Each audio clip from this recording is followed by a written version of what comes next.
curved beams.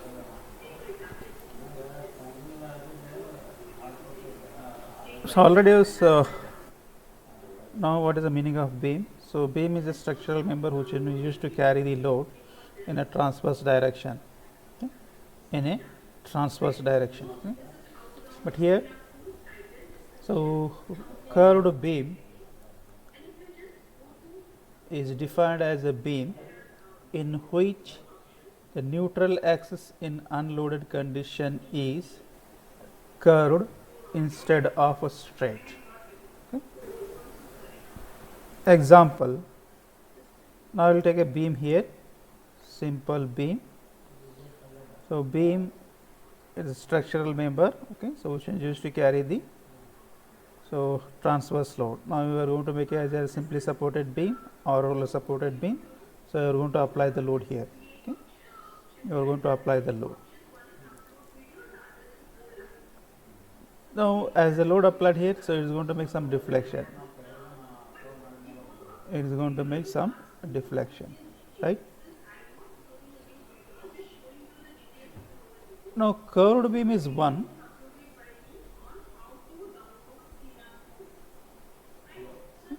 Curved beam is 1. Initially it is a curve.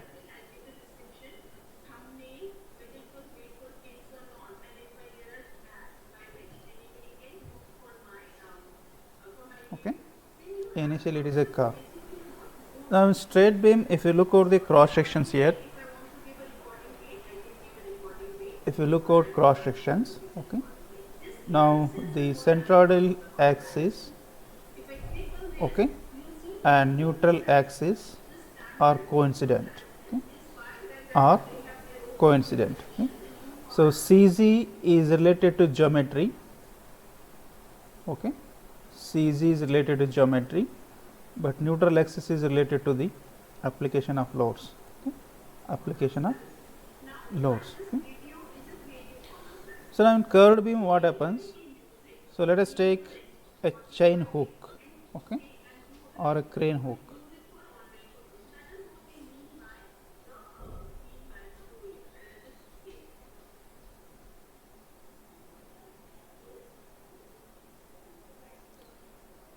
So how are you going to form this hook?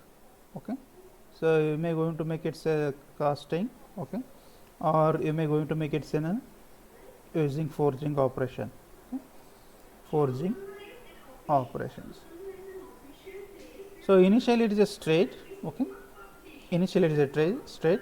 So to get the required shape, so what you are making, so you are changing its shape in inward direction as well as in outer direction, inward direction as well as in outer direction.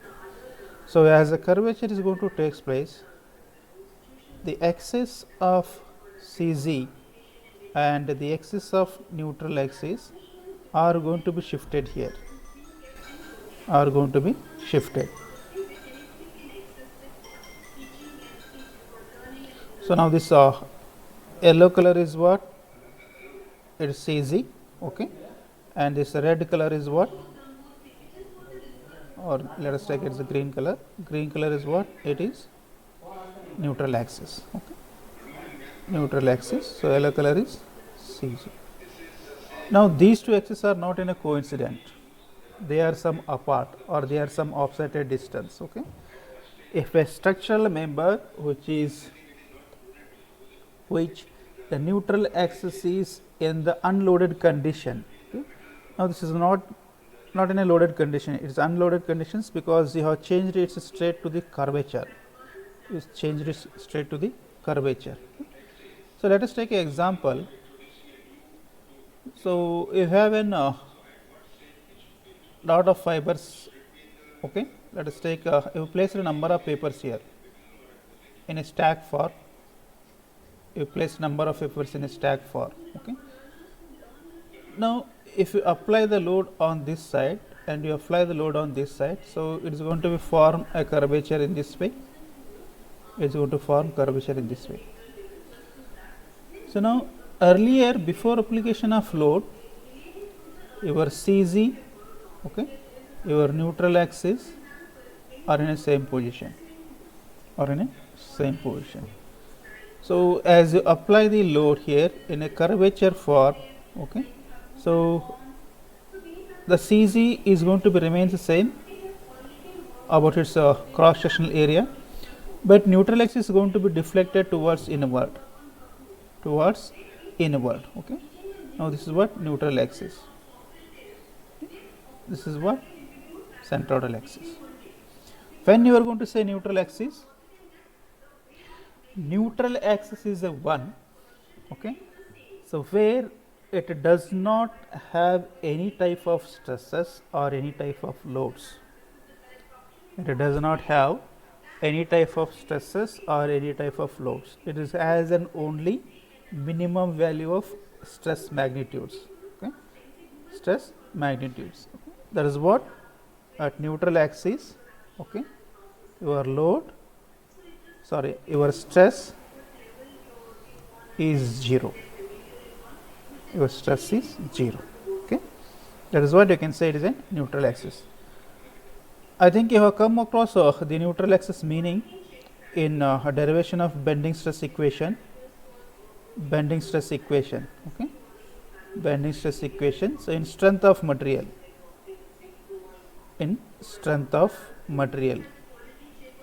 right. So what you derived bending stress equation, sigma b equal to m by z or m by r into 1. How you got? You have got considering a deflected curve which has a center of curvature O. So let us take r is radius of curvature, so y is the distance, okay. Based on that one you find out the stress, okay, the stress. So at a substitution of value of y equal to 0, you are going to get a bending stress as a 0, right. So you just recall there. Now to get the stress in a curved beam, you need to consider some assumptions. That is what the assumptions made in analysis of stresses in curved beams, okay. So now I list out here.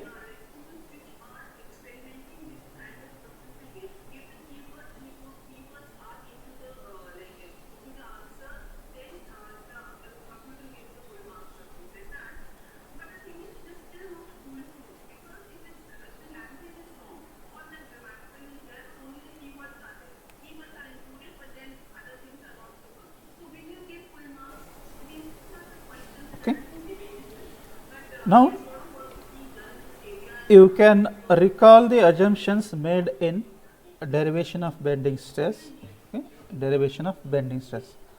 Same assumptions are considered here.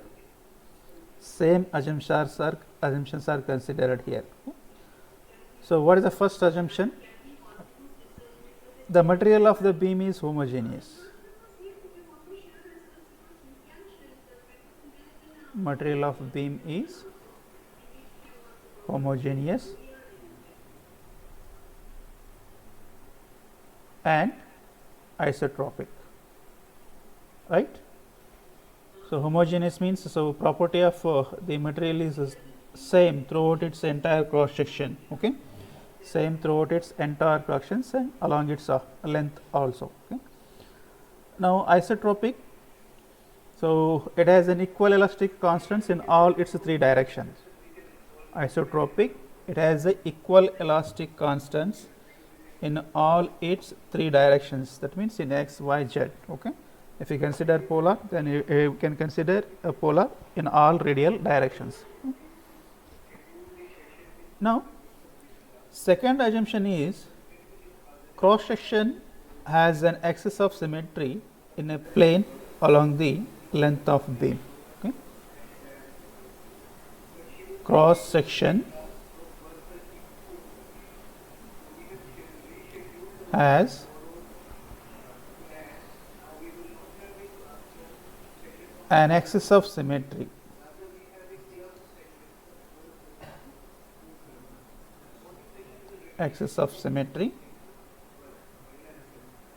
in a plane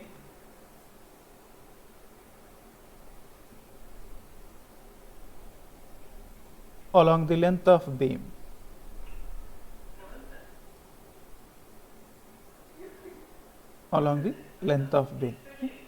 So that means it is symmetry about the centroidal axis.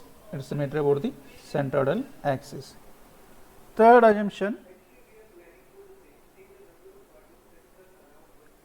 the material of the beam obeys Hooke's law.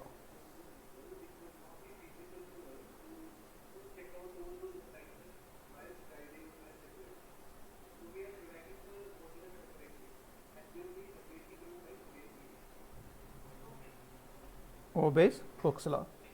That means, so the elastic constant Young's modulus is proportional to the stress and strain. So up to elastic limit, okay? Up to elastic limit. Okay? Next, fourth one, the transverse section. The transverse section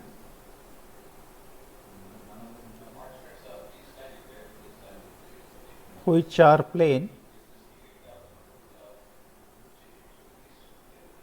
okay, which are plane before bending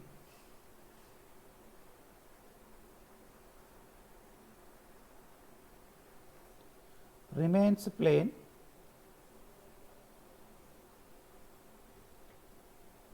after bending. Okay.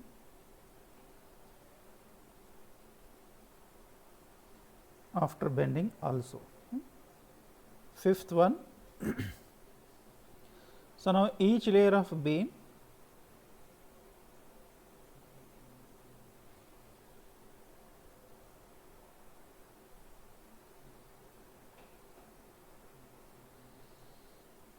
is free to expand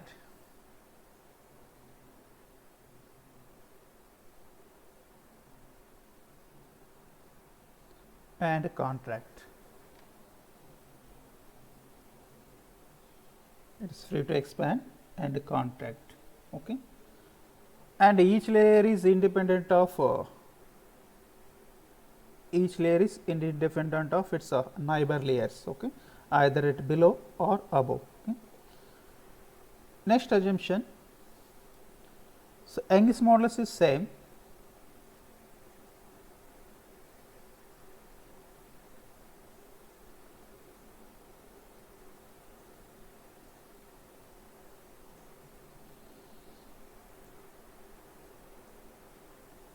Both in tension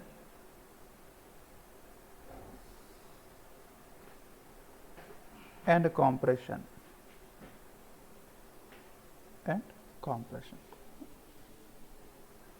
So considering all these 6 assumptions, we need to derive the equation.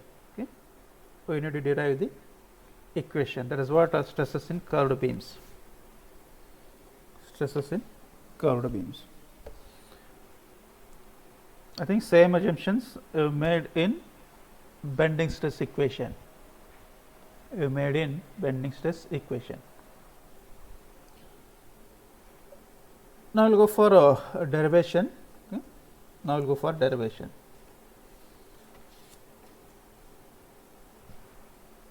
So let us consider a curved beam.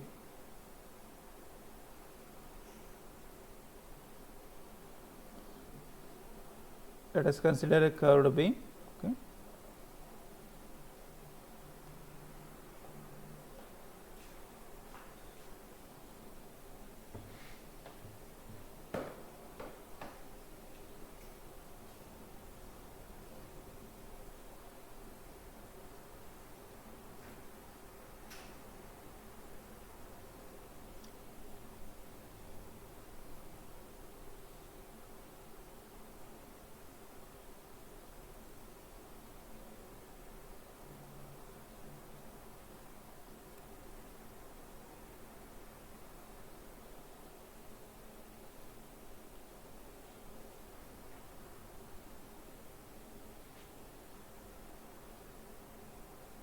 Now this red color indicates neutral axis.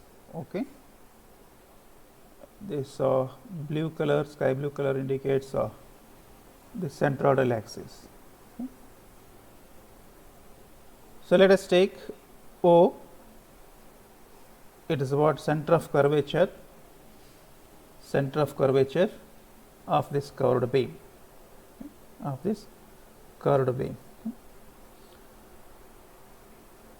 Now it is subjected to bending moment, okay. It is subjected to bending moment of magnitude MB,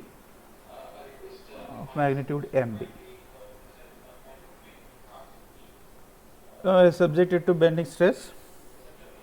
That is what in an hogging form, it has an anti-clockwise bending moment if you consider on right hand side, okay.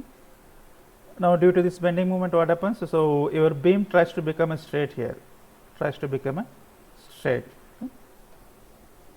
Now as it tries to become a straight, the portion which is above the neutral axis is subjected to the compressive stress. That is what? Compressive load. The portion which is below this neutral axis, it is subjected to tensile stress or tensile load. What happens? So above portion is subjected to compressive load, okay. So below portion is subjected to the tensile. Now let us consider a small element of ABCD which is subtended by an angle of theta, okay,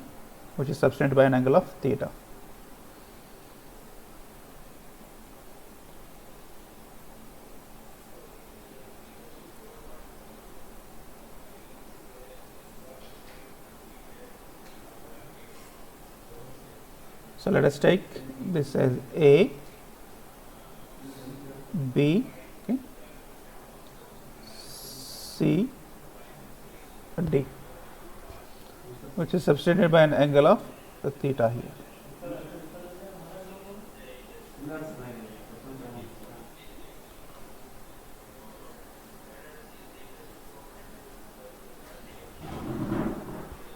Now let us notify other notations. Ri indicates a radius of inner fiber.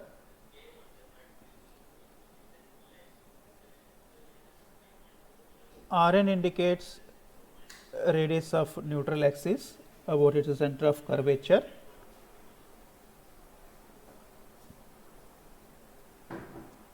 R indicates it is a radius of curvature at CZ, okay, at CZ.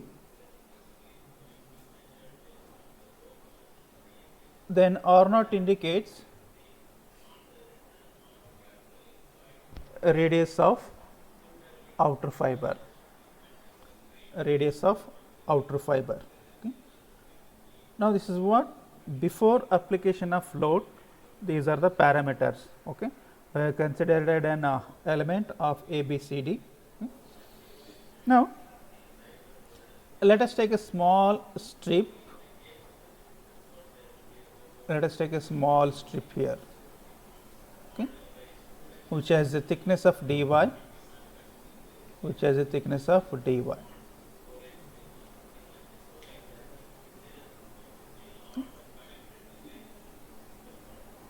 So now it has a distance of y, it has a radial distance of y from neutral axis,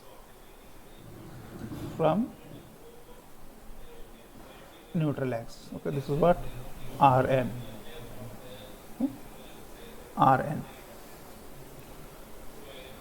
Now as you apply the load, now it is going to deflect in both the direction, okay. So that is what it tries to come straight on both of the direction. Okay. Let us consider only on one side.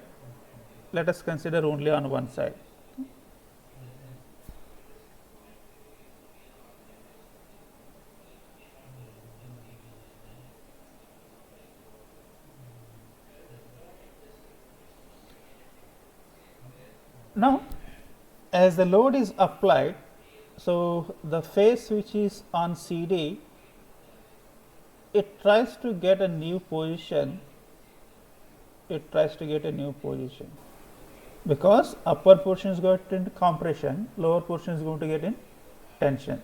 Let us take this as the new position is EF or FG. Okay? FG. Now it is going to be deflected by an amount of delta theta or d theta. It is going to be deflected amount of d theta. Now what happens? So the portion which is dy strip is get compressed. Okay? Is get compressed. That means C is shifted to F position. Let us take this as a C dash. Okay? C is shifted to C dash. That is what F. D is shifted to G position. Let us take this as a D dash. Let us take this as a D dash. Now other notations, the distance between the radial distance between the radius of neutral axis and the radius of CG, that is our center of gravity. Okay, it is called as a E, that is noted as an eccentric distance. Eccentric distance. Okay. Now I will draw the side view of the selected portion here.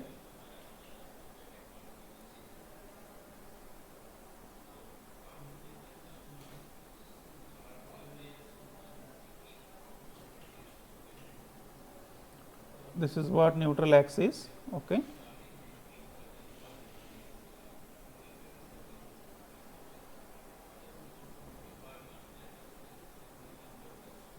This is CZ. Next, selected a strip here. Okay, you have selected a strip of thickness dy. Okay, at a distance of y from neutral axis. Okay, from neutral axis.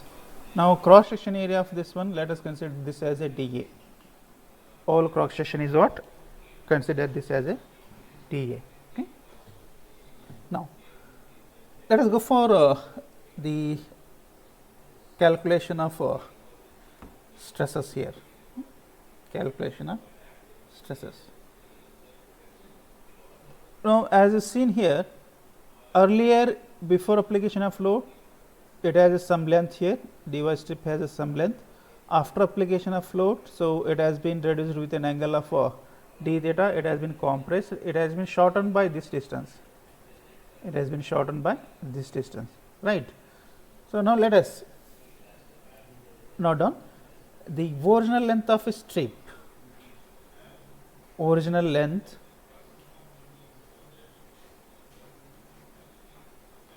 of a strip before application of load. Original length of strip before application of load. Okay. So this is what R into, let us go for y plus Rn, okay, into theta. This much distance. Okay, this is what original length before application of load. Now after application of load, it has been shortened. Okay. Now original length is over. Now shortened length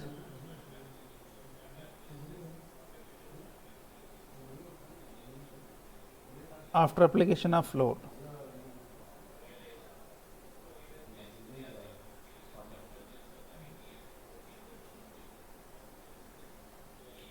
Okay. After application of load. Now what is the shortened length? Now this is a point of reflection. Let us note this as a O1. Okay. Now radial distance for this deflected is y. Amount of deflection is, it is what, d theta. Okay. Now this is what, y into d theta. Y into d theta. Okay. Now as the distance is shortened, it is subjected to compressive load. It is subjected to compressive load. We can say it is a compressive stress. Now let us go for compressive stress. Okay. So I will write here sigma. So now stress is defined as force by area, but in this case, as you got Now you got a strain here. Now change in length to the original length, you will get a strain. Change in length to the original length, you will get a strain. Now this stress can be defined as E into epsilon. E into epsilon, this is what a minus. This is what a minus. Now substitute minus E, okay. What is stress? What is the strain? So strain is delta L is what? Change in length, okay. Original length is y plus Rn theta. Now let us substitute y into d theta divided by y plus Rn into theta. Okay, into theta. Now let us calculate the force which is going to act on that particular section, that is not particular state. Now the load on the strip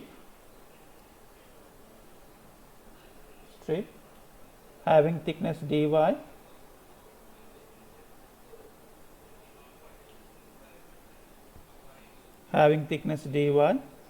okay,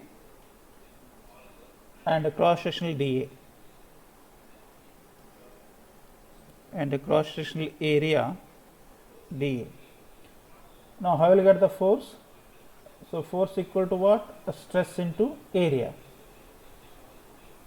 Stress into area, because so stress equal to load by area, okay, load by area. Now you substitute value of stress. Now as you got a compressive stress E, okay, so y into d theta divided by y plus Rn into theta, so into dA. Now this equation gives the force value or load value. So now from the condition of equilibrium, the summation of forces over the whole cross section area should be equal to 0. Okay? That is what the summation of forces over the entire cross section area should be equal to 0 for equilibrium condition.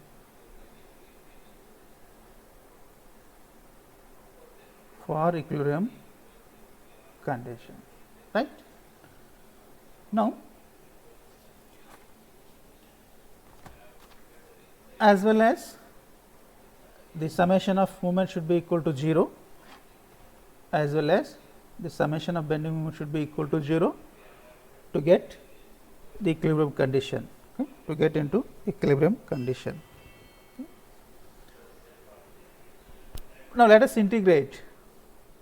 Now let us integrate this equation with the boundary conditions. Okay.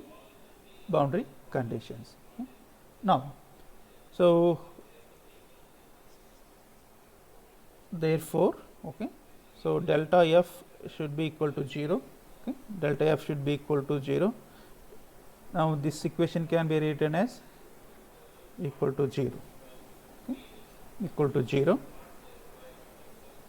Again, if substitute value of delta, what will get? So integration minus Ey d theta divided by y plus Rn, okay, into theta should be equal to 0. Should be equal to 0. So you can rewrite this equation. So let us take constants outside here, E, d theta and theta. Okay. So the remaining parameters here. Now y is a variable, okay, from neutral axis. Cross sectional is also variable with respect to neutral axis. So the variable parameters we take inside here. Now by these equations you can find out the neutral axis radius Rn. Neutral axis radius Rn. Okay. Now to get this equilibrium of forces in these two terms,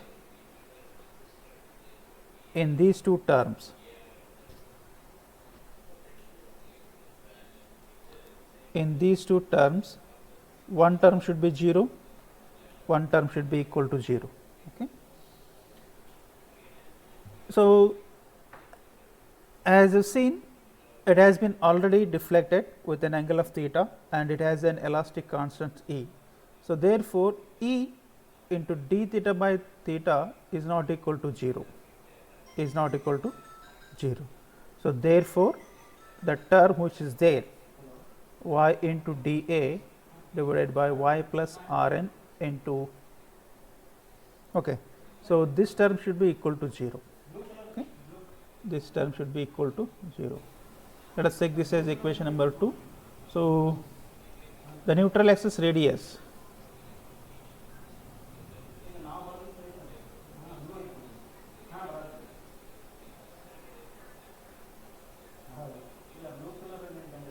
so Rn can be obtained, okay. Rn can be determined.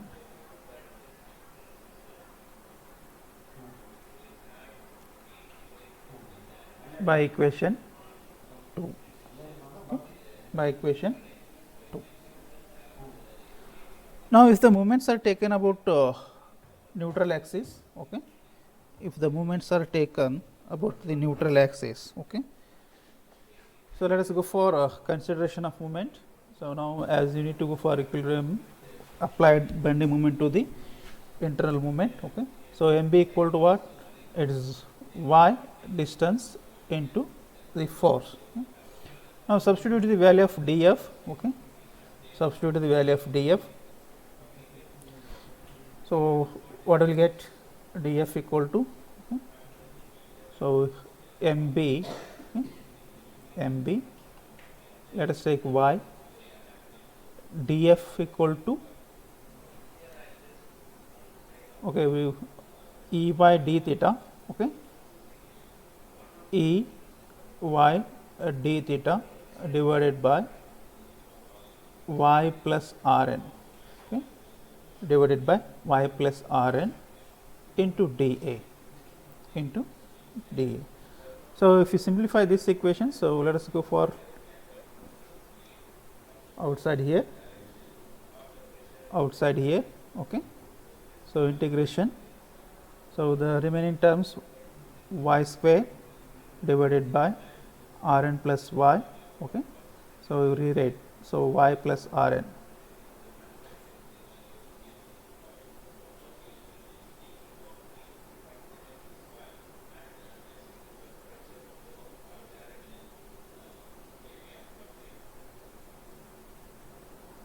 Y plus Rn into dA, into dA. Now, we will rewrite this equation again, okay. We will rewrite this equation again. So, E into d theta divided by theta, okay, integration. So, y minus y Rn divided by y plus Rn, okay, y plus Rn into dA. If you cross multiply and if you consider, you are going to get the same equation here, okay. You are going to get the same equation.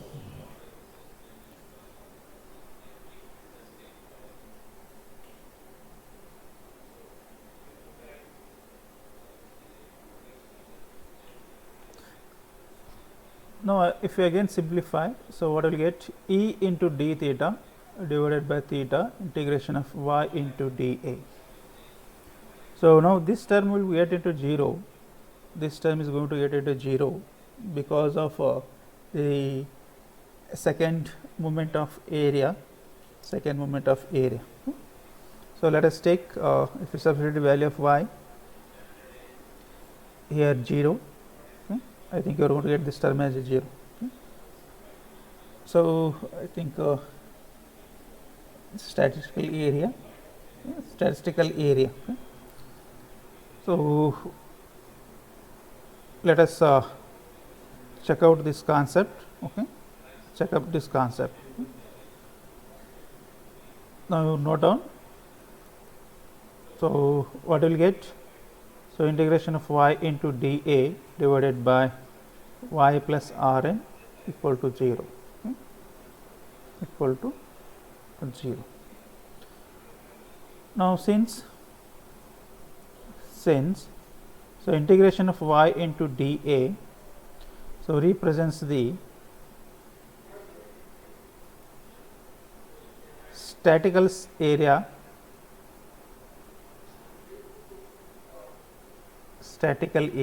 okay. It may be represented as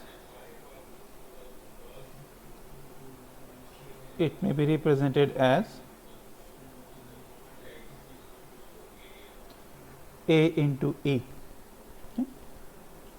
A into E, that is what the product of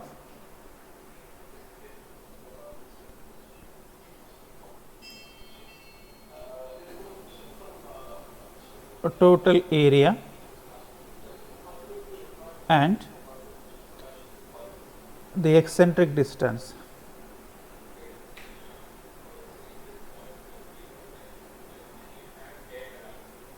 E, okay, from the centroidal axis.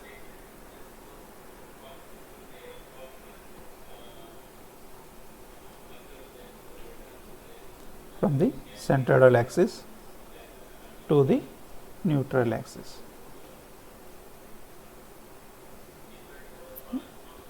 So therefore, so bending moment MB equal to E into d theta by theta into A into E.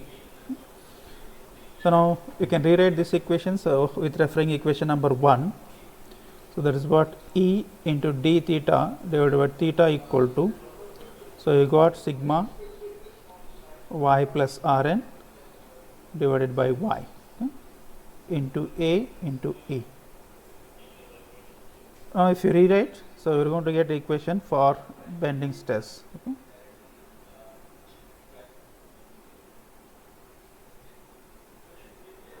Right. So now this is what general equations to find out the bending stress in curved beams, okay. General equations to find out the bending stress in curved beams, okay.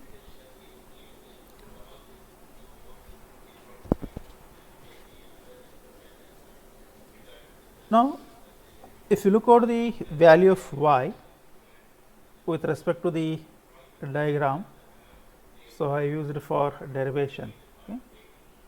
Now y is what? It is the distance measurement of a fiber from neutral axis, So let us look out.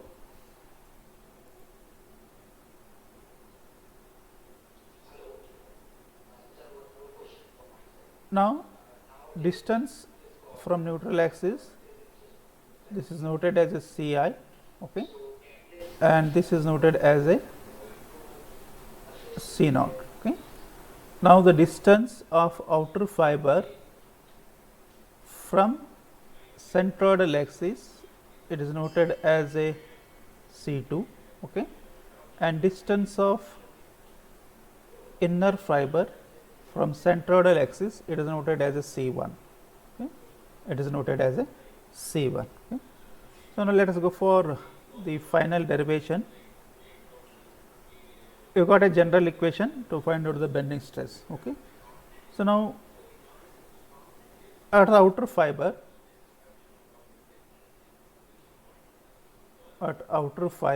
okay, so y equal to what? It is a C naught, y equal to C naught, right. So what will get? So bending stress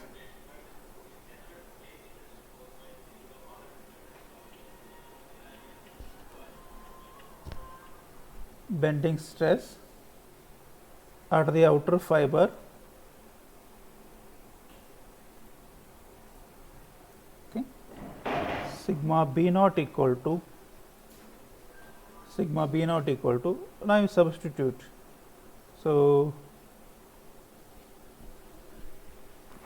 sorry, m is the bending moment, C naught is the outermost distance, okay, A into E, So now Rn plus C naught, this is equal to what? M into C naught divided by AE into R naught. Okay. So now Rn plus C naught equal to Ro. So now similarly write for this is what? Outer fiber. Similarly you can write for inner fiber, right? So we'll meet at again 2 o'clock. Okay. We'll meet at again 2 o'clock.